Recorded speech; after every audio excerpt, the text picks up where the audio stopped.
How's it going, guys? It's Harvey from Tour Review, and today I'm basically just going over the mods on my bike to show you guys what I've done to it. I've had this WR for around about 9 months now, so I'm just going to show you what I've done to it, see if you like the stuff on it, and maybe implement it into your bike yourself if you've got a WR. So starting off, I took the mirrors off. The biggest and possibly the easiest and cheapest mod to do is just take the mirrors off. They're useless as it is stock. The elbows bash them when going around corners, you just can't see anything in them. Taking them off, it makes you do a lot more lifesavers, makes you more aware, and if I was going to change and put mirrors onto the bike, I put some underhand ones under the actual handlebars, because it just gives it such a much better cosmetic look from the actual outset, as you can see right now. The second modification I made to the bike is this full arrow exhaust with the downpipe / decat. Now the decat was a pain to get off because it's like a 13mm spanner to get inside the actual link itself inside there. I couldn't get it inside there. Bit of a pain to get on, but once it's on, my god, it just transforms the bike. It really gives it a sense of character and just makes it sound like a proper off-road bike, and a lot bigger if you will.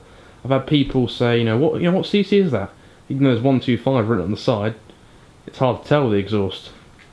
The third mod I made to this bike was the handguards. Now they're purely cosmetic, they've really got no reason to be on there. They're not full wraparound, so I've dropped the bike before and I've bent the bars, so I've changed those. But really, the handguards themselves, they haven't really done much. They're literally just there to protect from the flies and give a nice sort of cosmetic look as such, as you can see. The only trouble I have with them, the way they come on and connect inside here, you have to put the clutch quite high in order to stop the actual bit inside here bashing against this, so you can actually pull it back, which I've gotten used to and is nice, and it's not an issue with the front brake side. So if you're going to get the Acrebis handguards, I would get the full wraparounds just to avoid this problem. And then I believe we're on to the third or fourth mod now, is the tail tidy on this bike.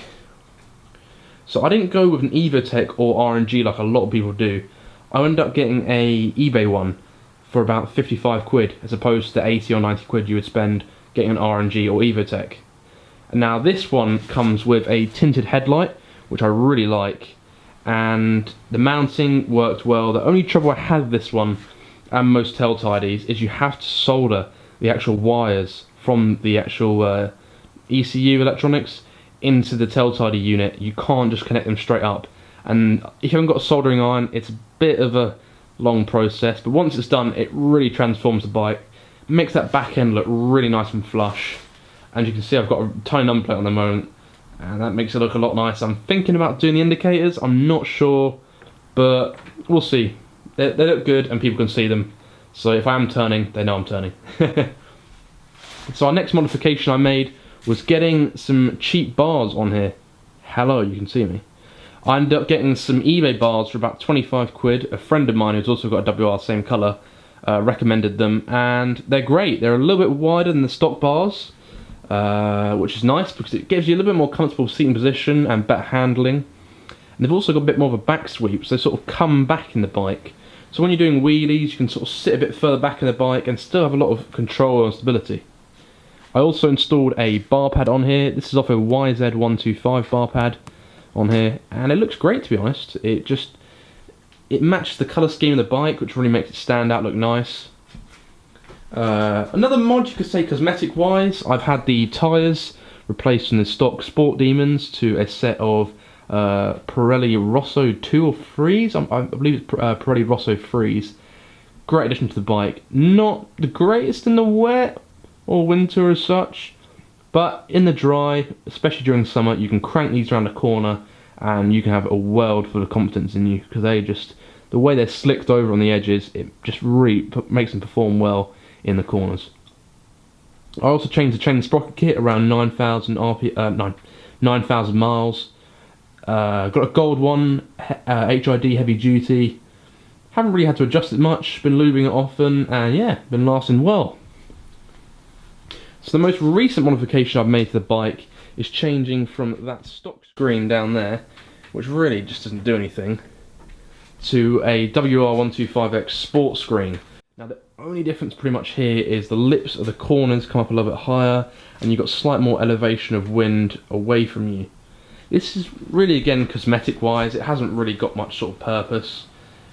But as you can tell, it's sort of, it gives a little lip off the dash, so hopefully the dash will sort of light up and reflect in there, which I really enjoyed for my sports bike days until I blew up. So yeah, that's what I've done there. As you can see, the sports screen, it just gives it a bit more of an aggressive look from the front end, and you don't really see it on many WRs because Yamaha don't really promote it as a mod too heavily. It's one of those things which is actually quite hard to find. So that's what I've done so far. Also, I've taken off, there's a little unit inside here that basically is from the breather hose of the standard pipe. And I've taken that off. It's basically a little unit that sits on here and it connects to the airbox. I've taken that off, took these engine screws out, taken it out. Cosmetically wise, it looks a lot nicer. That's all I've got to say about that one, really. Also, I've kept on the pillion pegs, as sometimes I do take passengers, so that's also a nice little add-on. And they look pretty nice, to be honest. They don't really seem too intrusive in terms of the design. And again, as you can see, that back end of the unit, the tail tidy, it just looks lovely and flush. So links will be in the description for the parts I've got. And over there is my dad's bike. It currently has the front brake caliper off of it because sadly it's seized. The pistons are seized in the front caliper, so I'm going to have to get a rebuilt because I can't really find a second-hand one. Anyway, so I hope everyone's enjoyed my little mod video today. Any questions, comments about what I've done to the bikes, leave them below. Discuss what you've got on your bikes and what you think.